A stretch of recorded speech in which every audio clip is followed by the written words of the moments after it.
Di sini dijelaskan alasannya. Kenapa iblis menjerit ketika dilahirkannya Rasulullah SAW?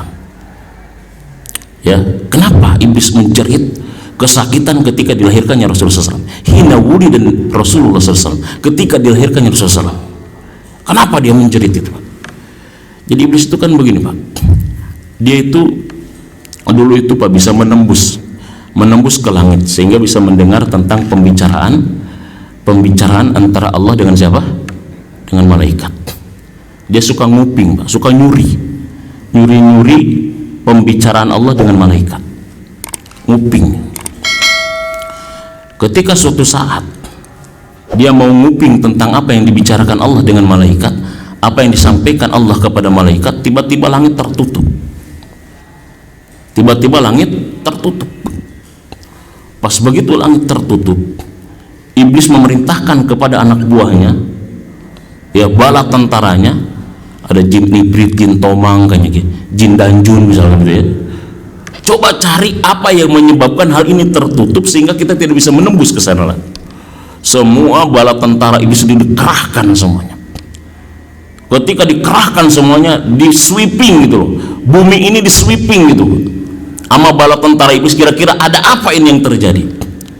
Pas ketika salah satu bala tentaranya ada yang melihat, ya, di kota Mekah ada cahaya yang memancar sampai ke negeri Sam. Di sini dikatakan, jadi mancar cahaya sampai ke negeri Sam, terang itu bumi, Pak. Diinformasikan, ternyata lahirlah baginda kita Nabi Muhammad Sallallahu Alaihi Wasallam. Lahir, memancar cahaya, disampaikan kepada iblis, berteriak dia, menjerit dia ketika Rasulullah dilahirkan itu. Sia-sia aku hanya menggoda manusia, kayaknya itu. Sia-sia aku menggoda manusia untuk melakukan dosa-dosa besar, tapi gara-gara diutusnya Muhammad, katanya, Allah akan ampuni, buka pintu pengampunan juga sebesar-besarnya. Bahkan siapapun orang kafir yang pernah berbuat dosa, bahkan kerjaannya dosa, berzina, mabuk, membunuh, begitu dia bersyahadat tidak ada ilah kecuali Allah dan Muhammad Rasulullah, gugur semua dosa yang dilakukannya. Ini yang diketahui oleh iblis, menjerit dia seolah-olah apa yang akan dilakukannya semuanya apa? Sia-sia. Masya Allah, dahsyatnya luar biasa. Makanya jadi umat Rasulullah itu, Pak, Masya Allah, umat Rasulullah itu berbeda, Pak, dengan umat yang lain. Umat Rasulullah berbeda. Kalau kita baca tentang sejarah asbabun nuzul surat Al-Baqarah ayat akhir itu kan kita akan Masya Allah, Rabbana la tu'akhidna in nasina aw akhtana Rabbana wa la tahmil alaina isran kama hamaltahu alal ladina min qablina Rabbana wa la tuhammilna ma la taqata lana bih. Ini kan ayat ini kan turun setelah ayat sebelumnya, wa in tubdu ma bi anfusikum aw tukhfuhu yuhasibkum bihil. Itu ayat sebelumnya kan turun itu, Pak. Pas ayat sebelumnya itu turun, Pak, para sahabat kebingungan semuanya. Apa yang kini nampakkan, apa yang tersembunyi, semuanya akan diapa? Dihisab. Kata sahabat, berat ini ya Rasulullah. Ya Rasulullah, kita telah dibebani untuk sholat 5 waktu, ku kerjakan, enggak jadi masalah. Suruh puasa sebulan, enggak jadi masalah. Suruh sedekah, suruh zakat, enggak jadi masalah. Tapi terkait dengan ayat ini, Masya Allah, berat. Tapi apa kata Rasulullah? Qalu sami'na wa ta'ana. Kata Rasulullah, kita dengar dan kita taati saja, jangan protes. Tapi ternyata gara-gara mengatakan sami'na wa ta'ana, kemudian apa? Allah kabulkan. Makanya Rabbana la tu'akhidna in nasina aw akhtana. Makanya kita itu tidak dilakukan apa? Tidak dilakukan, tidak dicatat sebagai orang yang melakukan perbuatan dosa ketika dilakukan karena apa? Karena lupa, karena hilap, karena salah, karena apa lagi? Karena terpaksa atau dipaksa. Makanya di dalam hadis Arba'in kan, Arba'in An-Nawawiyah, di hadis nomor ke-39 itu di ujung itu kan, ya, innallaha tazawaja li ummati, kan, Allah itu memaafkan umatku itu disebabkan karena lupa, karena salah, karena terpaksa, kan begitu. Itu hadis Arba'in An-Nawawiyah nomor hadis 39 itu. ya, hadis akhir-akhir itu bercerita tentang betapa luar biasanya rahmat Allah, kemuliaan Allah terhadap umat Rasulullah SAW. Betapa luar biasanya Allah memaafkan umatku ini karena 3 hal. Kesalahan yang dilakukan karena 3 hal: karena kesalahan, karena lupa, karena dipaksa atau terpaksa. Makanya kan hukum itu dalam Islam, Pak, terkait dengan perbuatan kita, Pak, bukan terkait dengan objeknya, terkait dengan perbuatan kitanya. Hukum itu kan begitu. Jadi kan definisi fikih, definisi hukum itu kan begitu. Hukum itu, fikih itu bicara, membahas, mengkaji terkait dengan perbuatan mukallaf, perkataan mukallaf. Jadi perbuatan kitanya yang dihukumi, bukan objeknya sebetulnya. Dalam kajian fikih begitu. Saya tanya, apa hukumnya ini handphone saya kira-kira? Apa hukumnya handphone kira-kira? Hah? Apa hukumnya? Enggak ada mubah. Tapi begitu handphone ini dipakai sama saya untuk menipu, di situ ada gambar untuk mengupload gambar-gambar porno, yang dihukumi handphonenya atau sayanya kira-kira? Sayanya yang dihukum. Itu hukum dalam Islam, fikih dalam Islam kan bahas itu tentang. Apa hukumnya babi, saya tanya kira? Apa hukumnya babi? Hah? Haram kalau dimakan, Pak. Ya, sekarang ada saya di depan, ada babi, kira-kira haram nggak gini babi ini? Ya kalau saya nggak makan, nggak apa-apain, kan nggak haram masalahnya. Jadi babi itu haram kalau sudah dimakan, dikonsumsi. Jadi yang dihukumi siapanya? Orang. Babinya masuk neraka nggak babi kira-kira? Jadi hukum itu bicaranya begitu sebetulnya. Bicara tentang perbuatan, perkataan mukallaf yang terkait dengan sesuatu itu. Makanya kalau misalkan ternyata dilakukan karena terpaksa, babinya kita haram. Tapi karena dilakukan terpaksa dan dipaksa, bisa jadi haram nggak itu kira-kira? Itulah terkait dengan hukum. Allah maafkan tentang umat Rasulullah yang dilakukan. Tapi umat yang terdahulu tidak begitu, Pak. Yang terbesit di hatinya langsung dihukumi gitu, langsung dihisab. Yang nampak dihisab, yang tersembunyi, masya Allah, dahsyat di situ. Makanya iblis menjerit ketika Rasulullah Iblis tahu apa yang akan terjadi dengan diutusnya laki-laki ini. Tahu iblis itu. Dia menangis, dia menjerit hina wulida Rasulullah SAW, ketika dilahirkannya Rasulullah SAW. Jadi yang menjerit, yang kesakitan ketika lahirnya Rasulullah hanya siapa? Iblis. Semuanya alam itu menyambut, Pak. Semuanya menyambut. Semua alam bersenang, semua alam bergembira. Hanya satu makhluk Allah yang tidak gembira dengan lahirnya Rasulullah. Kata Imam As-Suhaili, apa? Iblis laknatullah alaih. Itu begitu semua. Bergembira semuanya kecuali iblis. Semuanya menyambut kedatangan Rasulullah Sallallahu Alaihi Wasallam. Bahkan di sini panjang sekali ya dikisahkan gitu. Ya, sampai-sampai para nabi-nabi Allah pun semuanya yang menyambutnya dengan luar biasa. Makanya peristiwa Isra Mi'raj dan sebagainya itu menceritakan tentang itu.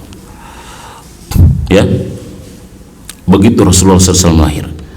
Wahina unzilatil Fatihah, dan ketika diturunkan surat Al-Fatihah.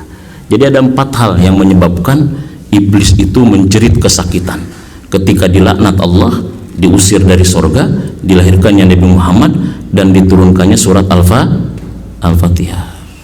Kenapa kira-kira disuruh surat Al-Fatihah menyebabkan iblis menjerit kira-kira? Masya Allah, ini surat Al-Fatihah itu makanya luar biasa. Ya, kalau baca tafsir surat Al-Fatihah itu kan Masya Allah, Al-Fatihah itu ya namanya saja kata para ulama tafsir itu tidak kurang dari 20 nama. Suratul sifat, suratul doa, suratul ruqyah, dia surat ruqyah dia. Makanya kalau orang yang kesurupan dibacain apa? Al-Fatihah. Bahkan dalam hadis dikatakan liman quri'alahu, Al-Fatihah itu tergantung kita niatnya mau apa gitu loh. Tergantung kita niatnya mau apa? Mau apa? Bapak mau niat apa? Niat doa anak biar jadi soleh, Al-Fatihah. Niat supaya ada orang sakit sembuh, Al-Fatihah. Ada orang yang meninggal, mudah-mudahan Allah ampuni seluruh dosanya, Al-Fatihah. Coba baca Sarah Tafsir Jalalain saja, nggak usah tafsir yang gede-gede dulu. Sarah Tafsir Jalalain, ya, Sarah Tafsir Jalalain itu tafsir Sawi Imam Ahmad Sawi di jilid yang pertama tentang tafsir surat Al-Fatihah. Makanya kalau misalkan ada orang, ya, dikit-dikit Al-Fatihah, dikit-dikit Al-Fatihah, kenapa nggak Al-Baqarah? Ya bubar nantinya orang gitu loh. Mudah-mudahan yang sakit disembuhkan sakitnya, Al-Baqarah. Itu pan bubar, Pak. Ya, gitu bubar gitu. Tiba-tiba gitu kan 286 ya iraha beresna satu gitu. Yang kedua, mudah-mudahan yang menyumbangkan hartanya ke sini Allah berkahkan, Al-Baqarah. 3 kali yang didoakan Al-Baqarah, kan teler juga kita ini gitu. Jadi kenapa Al-Fatihah? Al-Fatihah itu dahsyat sebetulnya. Bahkan dia itu kan surat yang dibagi 2. Makanya kan dikenal dalam Quran namanya Sab'ul Mathani, 7 ayat yang selalu diulang-ulang. Dahsyat Al-Fatihah itu. Dahsyat Al-Fatihah itu. Jadi kenapa kita kadang-kadang apa-apa Al-Fatihah? Karena memang ada dalil yang mengatakan bahwa Al-Fatihah itu adalah surat yang bisa kita baca untuk niat apa saja, karena dia merupakan ayatul doa, suratul doa. Makanya ad-du'a as-sifat dan lain sebagainya. Ada 20 dalam surat Al-Fatihah. Ummul kitab, Fatihatul kitab dan lain sebagainya. Makanya ketika diturunkan surat Al-Fatihah, iblis pun menjerit kesakitan. Masya Allah. Jadi begitu, Pak. 4 hal yang menyebabkan tersakitinya iblis itu. Nah, jadi oleh karena itu maka dalam kesempatan ini, ya, Al-Mustafad bin Qasasil Quran kita, ya kita sesuaikan dengan momentumnya, ya.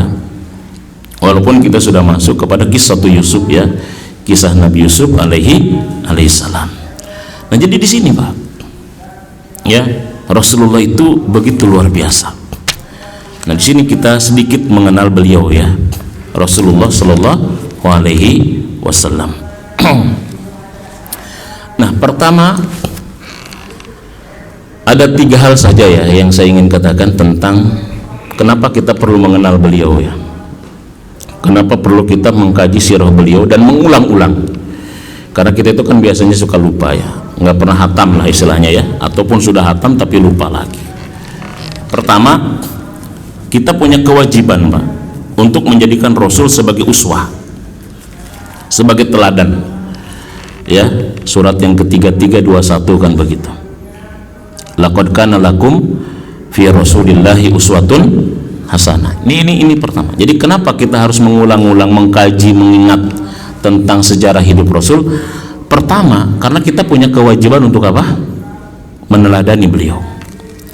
Ini kan problematika pendidikan kita itu kan, ataupun problematika bangsa kita itu kan salah satunya karena tidak ada apa? Keteladanan. Profesor Ahmad Tafsir, ya, profesor dalam bidang pendidikan, dia mengatakan begini, cara menanamkan karakter akhlak kepada peserta didik itu ada 4 langkahnya. Jadi bagaimana akhlak itu tertanam, bagaimana karakter itu tertanam kepada peserta didik kita, kepada anak kita, itu ada 4 langkahnya. Apa yang pertama? Langkah yang pertama adalah menanamkan akhlak kepada peserta didik itu adalah keteladanan. Uswah, Pak, keteladanan pertama. Karena anak itu adalah merupakan peniru yang paling ulung, Pak. Tukang copy paste, Pak, anak itu. Nggak ada orang yang copy paste-nya paling hebat kecuali siapa?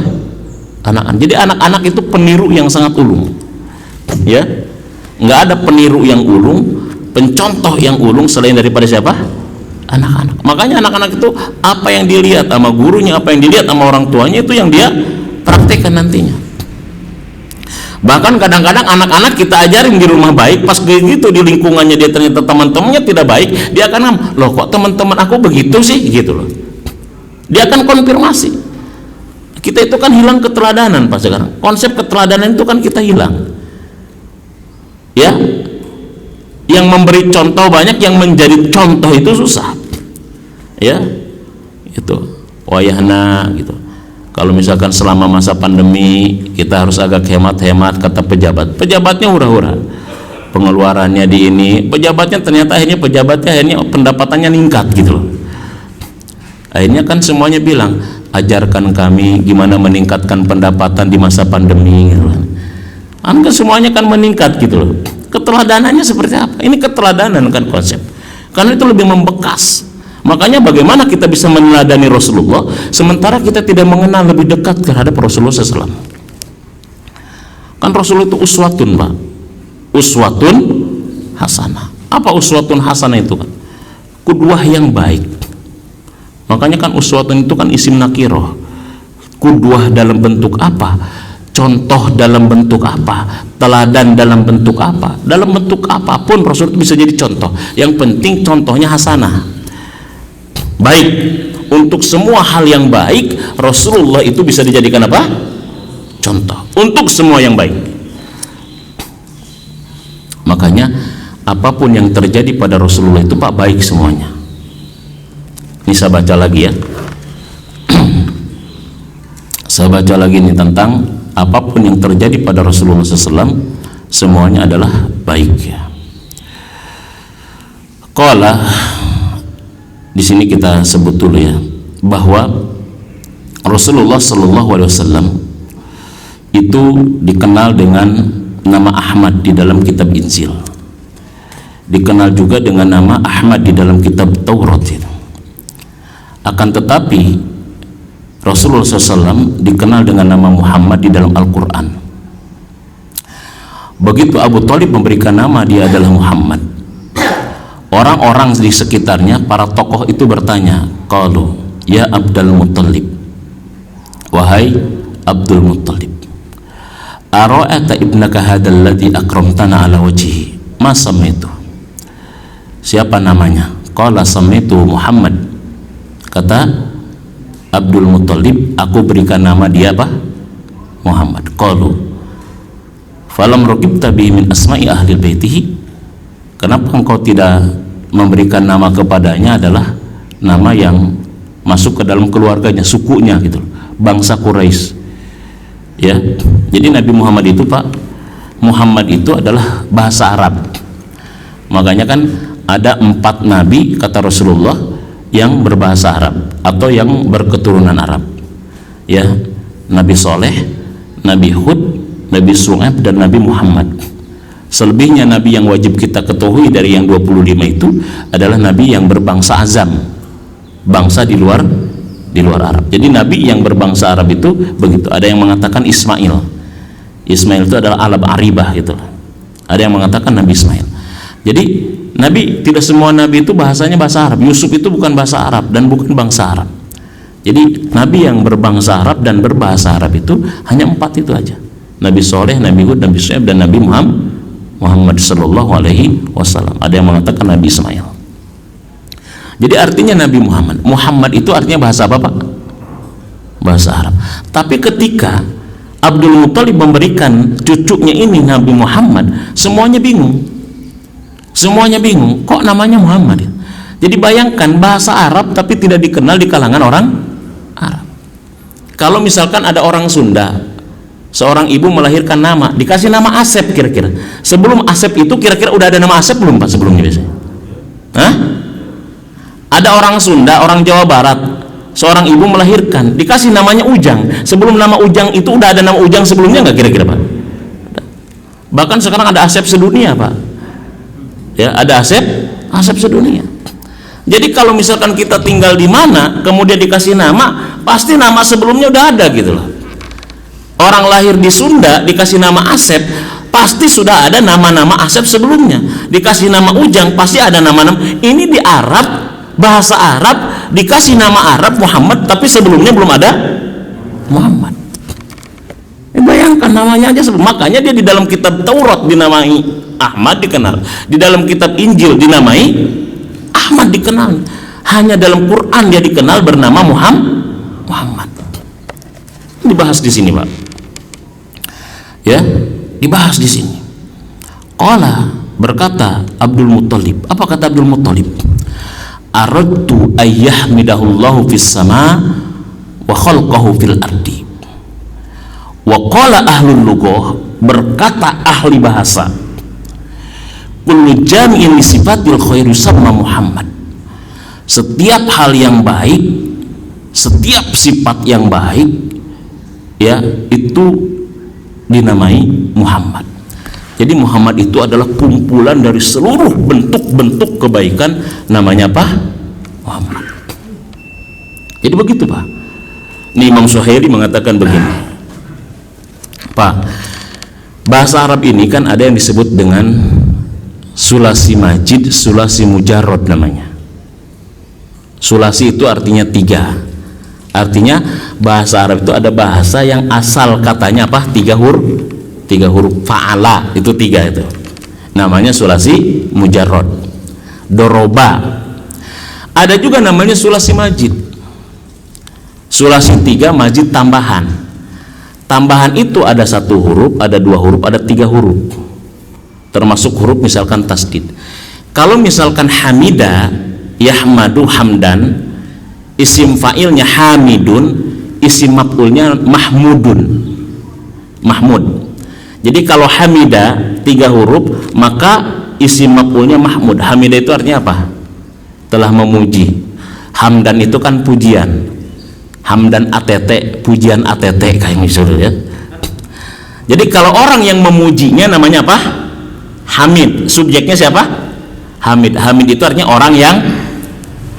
Tapi kalau objeknya orang yang dipuji atau terpuji, siapa namanya? Mahmud. Mahmud. Itu kalau Mahmud dari Hamidah. Tapi kalau misalkan tadi Hamidah ditambahin tasdid, jadi Hammada, tasdid. Fa'ala jadi fa'ala. Doroba jadi doroba gitu. Itu ditambahin tasdid tuh. Hammada. Fi'il mudhari'nya yuhammidu. Masdarnya tamhidan. Subjeknya, isim fa'ilnya, yang memujinya Muhammidun, yang dipujinya Muhammadun. Muhammadun itu artinya apa? Yang amat sangat terpuji. Jadi kalau sudah nambah 1 huruf di sini tasdid, maka bertambahlah maknanya. Ziyadatul mabni tadullu ala ziyadatil makna. Bertambahnya susunan, bertambahnya huruf dalam bahasa Arab menunjukkan bertambahnya apa? Makna. Jadi kalau Mahmud yang terpuji biasa saja, kalau Muhammad karena dari kata hammada yang amat sangat banget terpuji. Beda nggak kira-kira, Pak? Beda. Kalau biasa Mahmud itu terpuji saja, kalau Muhammad amat sangat terpuji. Makanya di sini dikatakan jami' li sifatil khair. Segala sifat yang baik itu terkumpul dalam nama siapa? Muhammad. Dalam nama Muhammad. Jadi makanya bapak-bapak, ibu-ibu, karena dia namanya Muhammad dari Allah itu ya, berdasarkan ilham, nggak boleh ada persepsi buruk kita terhadap siapa? Nabi Muhammad. Nggak boleh ada persepsi buruk. Orang Allah yang sudah ngasih nama Muhammad.